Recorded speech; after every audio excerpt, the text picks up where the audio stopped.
आजचा दिवस मस्त होता. सकाळी जल्दी उठलो होतो. 6 वाजले. आलो शेताकडे. बन्नीवरची ताटपत्री काढायचं होतं कारण संध्याकाळी पाऊस चालू आणि दिवसभर ऊन चालू असल्यामुळं काय कळना झाले. तर वातावरण सकाळचं मस्त होतं. आलो सकाळी शेताकडे. बन्नीवरचं काढलं. मग चालू झालं आपलं रोजचं काम. सोयाबीन काढायला. 4 दिवस झालं सोयाबीन काढायला. खालतं वरतं सुधारणा झाले. काय करावं, तेवढंच आपल्या जिंदगीवर आपणालाच हसू येऊ लागले. घाम पण तेवढाच गळते, पाणी पण तेवढंच पडतंय. काय करावं, काढावंच लागत. मग मध्ये आपणाला टेन्शन राहतंयच. आमचा आहे की भाऊ वाघदादा चावून सांगितलं नांगरानं. आता ह्या लोखंडी नांगराला एकटा उचलावं लागतं.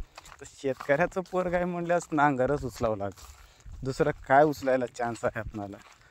आणून टाकला की हे म्हणलं तुला